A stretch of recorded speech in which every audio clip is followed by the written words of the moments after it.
అందరికీ నమస్కారం. Welcome to prime 9 insider. నేను రాజు.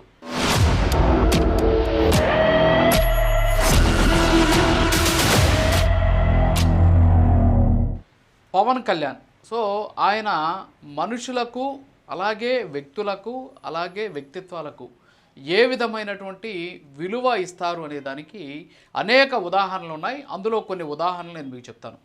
ఎస్పెషల్లీ ఇటీవల దాసరి అనేటటువంటి సామాజిక వర్గానికి, అంటే బీసీ సామాజిక వర్గానికి చెందినటువంటి చాలామంది అనేక సందర్భాల్లో పవన్ కళ్యాణ్ కలిశారు.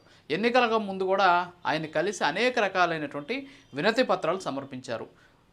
వాళ్ళ డిమాండ్ ఏంటి అంటే, దాసరి అనేటటువంటి సామాజిక వర్గం పక్కన యాచక లేకపోతే భిక్షాటన అనేటటువంటి బ్రాకెట్లో ఒక పేరుని మెన్షన్ చేసేవాళ్ళు. అంటే దాసరి సామాజిక వర్గానికి సంబంధించి కొంతమంది గతంలో భిక్షాటన చేసేవారు.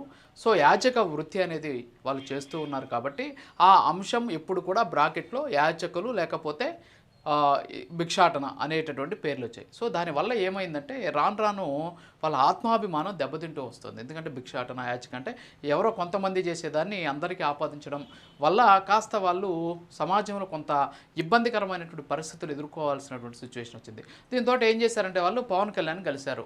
అయ్యా, మా సామాజిక వర్గం ఇది, కానీ మాకు ఇచ్చేటటువంటి కుల ధృవీకరణ పత్రంలో ఈ పేరు ఉంటుంది, పక్కన వచ్చేసి బ్రాకెట్లో ఈ యాచక కానీ భిక్షాటన కానీ పెట్టిస్తున్నారు, దీనివల్ల పిల్లలు సమాజంలో కాస్త ఇబ్బందులు పడాల్సి వస్తుంది అని చెప్పేసి ఆయన దృష్టికి తీసుకొచ్చారు. ఎప్పుడు ఎన్నికలకు ముందు. అయితే ఎన్నికలు అయ్యాయి, రాష్ట్ర ప్రభుత్వం ఏర్పడింది, అలాగే కూటమి అధికారంలోకి వచ్చింది, ఏడాదైంది. ఇటీవల ఇదే అంశాన్ని మళ్ళీ వాళ్ళు పవన్ కళ్యాణ్ గారి దృష్టికి తీసుకెళ్లారు. వెంటనే ఆయన ఏం చేశారంటే దాని మీద పరిశీలించాలని చెప్పేసి అధికారులను కోరారు.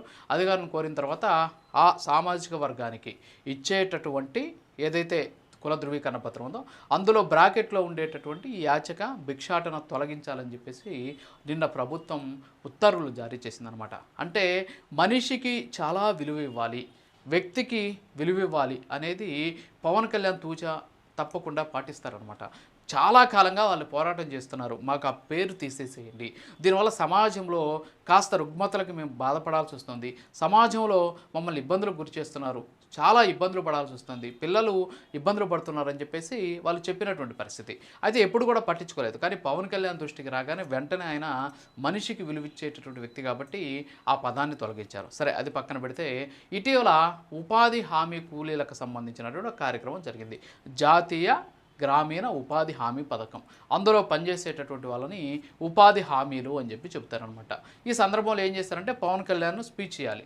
స్పీచ్ ఇచ్చేటటువంటి సందర్భంలో స్పీచ్లో రాశారనమాట, గ్రామీణ ఉపాధి హామీ కూలీలు అని రాశారు. ఆయన ఆ పదం చదివేటువంటి సందర్భంలో కూలీలు అనే పదాన్ని చదవడానికి చాలా ఇబ్బంది పడ్డాడు ఆయన. ఇక నుంచి కూలీలు అనేటువంటి చెప్పడానికే నాకు నోరు రావడం లేదు, కూలీలు అని చెప్పడం కరెక్ట్ కాదు, అది పలకడానికి నా మనసు అంగీకరించడం లేదు, కాబట్టి వాళ్ళు కూలీలు కాదు, శ్రామికులు, ఉపాధి హామీ శ్రామికులుగా వాళ్ళ పేరుని మార్చండి అని చెప్పేసి అప్పటికప్పుడే ఆయన ఒక నిర్ణయం తీసుకొని అధికారులకు ఆదేశాలు జారీ చేశారు. అందులో భాగంగా ఆయన ఎప్పుడు మాట్లాడినా సరే ఉపాధి హామీ కూలీలకు బదులు శ్రామికులను పిలుస్తున్నారు. ఈరోజు వాళ్ళు కూడా సగర్వంగా, అంటే కూలీలం కాదు, మేము శ్రమ చేసేటటువంటి శ్రామికులం, అంటే మనిషికి వాళ్ళు చేసేటటువంటి వృత్తికి పవన్ కళ్యాణ్ ఏ విధమైనటువంటి సపోర్ట్ చేస్తారు, ఏ విధమైనటువంటి గౌరవం ఇస్తారు, ఏ విధమైనటువంటి విలువ ఇస్తారు అనే దానికి ఈ రెండు సంఘటనలే మన కళ్ళ ముందు కనిపించేటటువంటి ప్రత్యక్ష ఉదాహరణ. ఆ తర్వాత ఆయన అనేకం చేశారు. ఎందుకంటే ఆ నియోజకవర్గానికి సంబంధించినటువంటి ఒక ఆ వృద్ధ మహిళ ఆయన కోసం ఏదైతే ఆయనతో కలిసి ఫోటో తీసుకోవాలి అని చెప్పేసి ఆమె కోరుకుంటే ఏకంగా ఆమెను తన క్యాంప్ ఆఫీస్కి పిలిపించి ఆమెకు అన్నం వడ్డించినటువంటి పరిస్థితి. ఇలాంటివి చాలా చూసాం. ఆయన మనుషులకి విలువిస్తారు. ఇటీవల ఆయన కొడుకు సింగపూర్లో ఇబ్బందులు ఒక అగ్ని ప్రమాదానికి గురైనటువంటి నేపథ్యంలో ఆయన ఏజెన్సీ ప్రాంతంలో పర్యటించడం ఒక వృద్ధ మహిళకి ఆయన ఒక మాట ఇస్తారు, రేపు మీ ఊరికి వస్తాను, నేను మీ ఊరు శివాలయంలో అభిషేకానికి వస్తాను, ఇద్దరం కలిసి అభిషేకం చేస్తామని చెప్పేసి.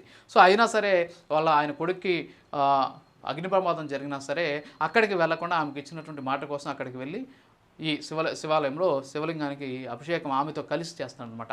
అది పవన్ కళ్యాణ్ అంటే. పవన్ కళ్యాణ్ అనేటువంటి వ్యక్తి గురించి చాలామంది రకరకాలైనటువంటి మాటలు ఏదేదో ఇష్టం వచ్చినట్టు మాట్లాడుతుంటారు. ఆయన వ్యక్తిత్వానికి, వ్యక్తికి, మనిషికి మర్యాద ఇస్తాడు, గౌరవం ఇస్తాడు అనే దానికి ఈ రెండు ఉదాహరణలే ప్రత్యక్ష సాక్ష్యం తెలియజేసుకుంటూ ఇది ఇవాల్టి ఇన్సైడర్. మరో ఇన్సైడర్లో మళ్ళీ కలుద్దాం.